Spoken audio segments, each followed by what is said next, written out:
روز یک دانه کلیپ دیدم از یک نوجوان، او کسی کدام خبرنگار از پیشش پرسان میکنه که لنگی و ریش و فلان و فلان، او میگه نه در اسلام نه ریش سنت است و نه لنگی سنت است و سر لوچ باشی و بیادبی معاف چی باشی و چی باشی، این چیزا در اسلام مهم نیست. بسیار خفه شدم.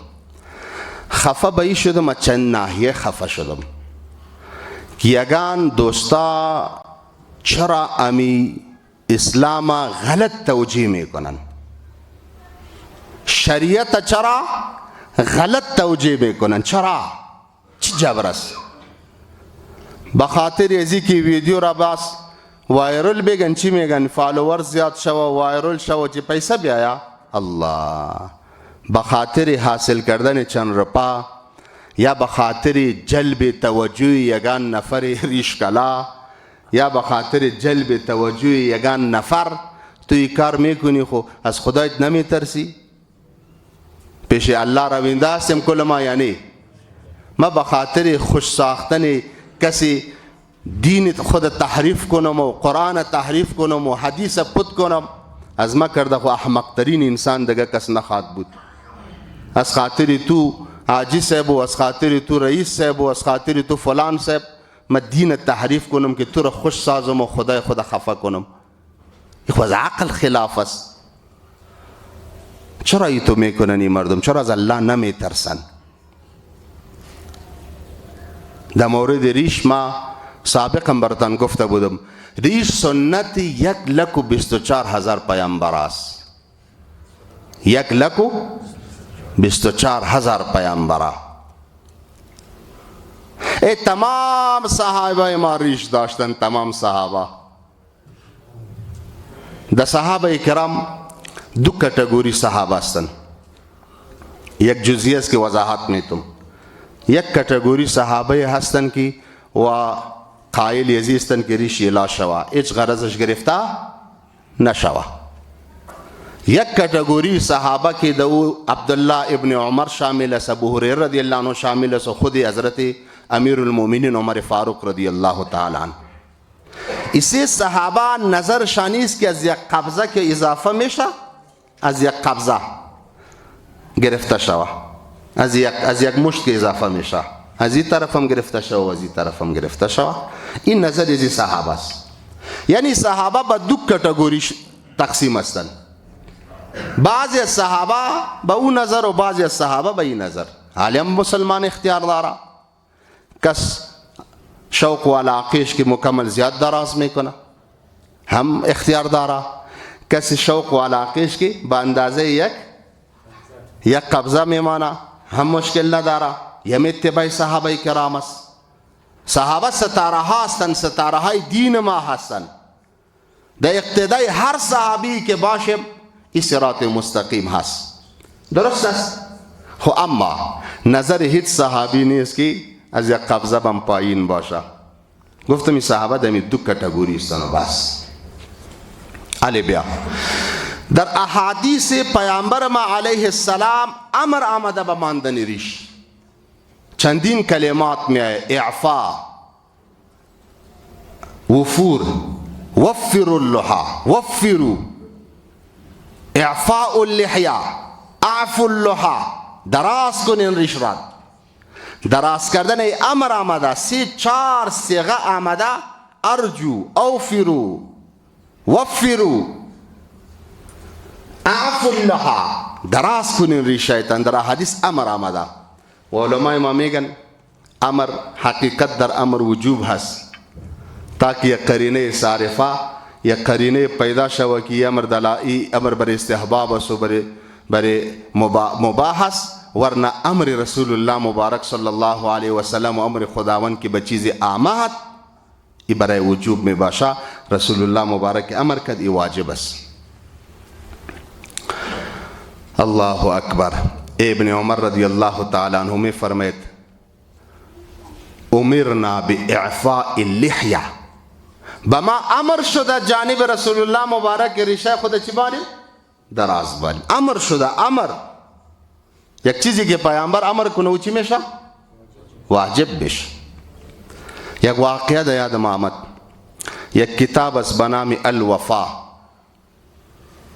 به نام چی؟ الوفا فی حالات المصطفى یا فی حال المصطفى. ابن جوزی ایره نوشته کرده و این واقعه را حافظ ابن کثیر رحمه الله در البدایه و النهایه تاریخ اسلام است دو جمع آورده. زمانی که پیامبر اسلام علیه السلام به 4 طرف کفار و امپراتوری ها بودن، برای آنها مکتوب دعوت اسلام روان میکرد. در این زمان یک مکتوب به بادشاه کسرا روان کرد، فارس. بادشاهی را کسرا میگفتن، مجوسیا بودن، آتش پرست بودن. به دست عبدالله ابن حذافه رضی الله تعالی عنه رسول الله مبارک یک مکتوب به روان کرد کی را ببر به عظیم البحرین و باز او ببر به کسرا به بادشاه برساله. زمانی که مکتوب رسول الله صلی الله علیه و سلم به کسرا به بادشاه رسید، ای که دید که مکتوب از طرف محمد ابن عبدالله رسول الله صلی الله علیه و سلم، این مکتوب از طرف رسول الله مبارک به ما روان کرده شده هست، قار شد. این بدبخت قار شد. این مکتوب خط رسول الله علیه السلام توته کرد، انداخت. 2 نفر وظیفه داد برین ای که خود پیامبر میگه از مدینه منوره ای را گرفتار کرده بیارین. خبر نداره که او نفر عادی نیست، فدایی داره، استشهادی داره، صحابه استند 4 گردش. این آسان است. ای زمانی که به محمد پاک علیه السلام احوال رسید که بادشاہ کسرا بادشاہ فارس مکتوب مرا چیر کرده، رسول الله مبارک دعا کرد اللهم مزقه کل ممزق. الله توتش کنی. چی گفت رسول الله مبارک؟ الله توتش کنی. دعای کیست؟ دعای محمد مصطفی صلی الله علیه و سلم. این 2 نفر که رسیدن آمدن به دربار رسول الله علیه السلام. رسول علیه السلام که سریزیان نظرش خورد، بروتایش کلان و ریشش کل بسیار نظر بد کرد، طرف ازیا سیل کرد، بسیار بد. گفت چی از شکلای تنه چی جور کردین؟ بروتا را کٹا ماندین و ریشای تن کل. و گفتن که به ای کار، به ای فیشن و به ای شکل رب ما به ما امر کرده. یعنی بادشاہ خود رب می گفتن. بادشاہ خود چی می گفتن؟ رب ما به ما گفته که به می شکل ما باشیم. رسول الله علیه السلام قار شد. رسول الله علیه السلام چی فرمود؟ ربی امرنی باعفاء اللحیه و قص الشارب. پروردگار ما به ما امر کرده که ریش ما باید دراز باشه و بروتای ما باید کوتاه باشه. چی گفت رسول الله علیه السلام؟ رب ما به ما امر کرده که ریش ما باید چی باشه؟ دراز باشه و بروتای ما کوتاه باشه. رب ما به ما امر کرده. پیامبر اسلام علیه السلام می فرماید خو قصه چیز والا ای تردو کو برین پیش ربتان برین. رب ما او را شو کشتا. رب ما او را شو چی کرده؟ کشتا. ای ببرکت دعای رسول الله مبارک که او بیادبی کرده شان رسول الله علیه السلام. رسول علیه السلام دعا کرد اللهم مزقه کل ممزق. الله توتش کنی. بچه خود یه زمین کسرا بادشاه خیست شو پدر خود توته کد کشت و چوکی رس پیشش گرفت.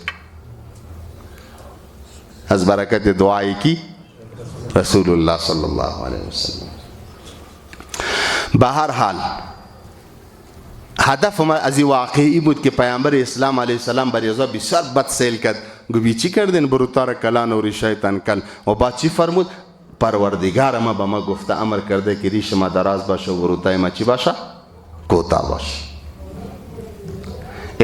یک نفر تیر شده در ایران تیر شده، شاعر بوده و هم ایتو شاعره که در محبت و در عشق رسول الله علیه السلام اشعار نوشته میکرد به نام میرزا قتیل. به نام چی؟ میرزا قتیل. یک نفر ای اشعار یزیر میشونید بسیار همراه شوق و علاقه پیدا کرد که نفری که در شان رسول الله علیه السلام قدر اشعار زیبا گفته ای چقدر عاشق رسول هست. کاش که امیر یک ملاقات کنم ما، کاش که امیر از نزدیک ببینم. چقدر که اشعاری از این میرزا قتیل میشنید اما شوق و علاقش که تیزو زیاد شده میرفت. بالاخره یک وقت قصد کرد که میرم به ملاقاتش. رفت دو قریش که رسید وجا پرسان کرد که میرزا قتیل سے بھی شاعر ای عاشق رسول ای که با رسول الله محبت زیاد داره و شعر گفتمی کجاست؟ کسی گفت اوجاست. بالاخره ده یک سلمانی ادرس دادن که ده سلمانی است. ده سلمانی که در آمد خودی میرزا قتیل ششته ده چوکی، ای سلمان ریش زیر تراش میکنه. ریش کی را تراش میکنه؟ اوهو ای که دید که چه رقم عاشق رسول است. عاشق رسول و ریش خود تراش میکنه. حالی هم بسیاری هستن یه نعتخانه تو صدا میکشه که تو بگویی گمی از دگه خود میکشه ده عشق رسول الله و شکلش بیدی شکلش هیچ برابر به رسول الله نیست. دیده نه یک گنجای تو خمی شکل اول جور کو بعد دعوی عاشقی را بکو. یک کس میگه که ما عاشق رسول هستم و با پیامبر محبت دارم و شکلش خلاف پیامبر باشه، این دروغ گوست، دروغ میگه. اسو کوی را ایگو بای میرزا قتیل چی میکنی؟ ریش میتراشی؟ و چی میگه بارش؟ ریش خود را میتراشم دل مؤمن را نمیتراشم. چی میگه بارش میرزا قتیل؟ ریش خود را میتراشم خود دل مؤمن را نمیتراشم. ای نفر که علاقمند زبدو برش چی گفت؟ اے میرزا قتیل دل مومن را نمی تراشی، دل رسول الله علیه السلام را می تراشی. دل کی را می تراشی؟ تو با کل کردن ریش دل رسول الله ای قیچی و پاکی را دل رسول الله می اندازی. تو از الله نمی ترسی. بشنیدن ای گپ ای میرزا قتیل بیهوش شد، بیحال شد که عجیب گپ با مزد. ما یک قدر بیادبی کردم در شان رسول الله که کل کردن ریش ما سینه رسول الله مبارک ما تراش کردیم. بیحال شد، بیهوش شد. زمانی که به هوش آمد بریزی میگه جزاک الله که چشمم را روشن کردی، مرا با جان جانان آشنا کردی. جزاک الله که چشمم را روشن کردی، مرا با جان جانان چی کردی؟ آشنا کردی. حالی خو که کسی را بگویی میگه او ملا صاحب چی خورده بود جمعه. نه شکر بکش که یک کسی هست که تو را نصیحت میکنه، تو را راه رسول الله مبارک نشان میده. صحیح است. به هر حال هدف مدعی بود که کلیپ ما شنیدم، ما افسوس کردم که حالی ما یک واقعه را همیش میگم نمیفهمم که باز شما خواهد گفتنی که ایده چند جمعه بعدی رو تکرار کرده میرا. ما میگم هر کس دمو فن و دمو رشتی خود باشه. هر کس دا چی خود باشه؟ فن و رشتی خود باشه. انجینر صاحب دمو رشتی خود باشه، دکتر صاحب دمو رشتی خود باشه. ما اگر برم چپن دکتر صاحب بپوشم و دا پشت میزش بشینم و معاینه کرده برم، کل مردم مرا بد میگن نمیگن ملا صاحب در سر منبرت بیشی چی میکنی جای دکتر تو بی چی میفهمی؟ دکتر عین شکل او در جای ما بیشینه و بگویه که الله ایتو گفته و رسول الله ایتو گفته و بدون یزی که معلومات داشته باشه. بسیار دکتر صاحب هستن که معلومات کافی دارن، مطالعه دارن. یعنی در رشته گفتم یکی عام معلومات است، یکی تخصص است در یک موضوع. صحیح؟ هر کس باید در رشته خود مصروف باشه. حال اگر یک کس از رشته خود میره، ما برقی نیستم و در برق دست میزنم و شارت میتم را خراب میکنم، خود خراب میکنم، نبایدی تو بکنم. با یک واقعی به خاطر عبرت همیش گفتیم ما کدام بادشاه بود جور کرده بود. چی جور کرده بود؟ بود جور کرده بود. مردم می آمدن به ملاقات، ای بندیواله خود می گفت که بینی بود ببینین چه رقم است. مردم که ایره می بیدن پایین و بالا از خاطر خوشحالی بادشاه که علی بادشاهی خو بسیار خوش داره ای بود خدا. علی اگر غیبت یزی بود چیزی فی بگیریم در موردش سر بادشاه خوب نخواد خورد. بیا و بادشاه چقدر خوب بود است، بیخی جوره نداره. و بادشاه بی عقل خدا بود، اون تحفه میداد که بتین بریزی تحفه. این بسیار چشم خوب داره، خوب بسیار آدم فهمیده است، بتین بریزی تحفه. و یک نفر ساده پیدا شد یک روز، یک نفر ساده که آمد. بادشاه میگه تو بیبی بود چی رقم است؟ گفت بادشاه بگویم. گفت بگو. گفت والا این گوشش که یکی دیگه یک ذره تفاوت داره. چی تفاوت داره؟ یک گوشش خورده و دیگه گوشش یک ذره چیز کلان است. خود دیگه بگو. والا بادشاه می بینیش یک ذره خورد کرده، بینیش که یک ذره کلان می بود خوب بود.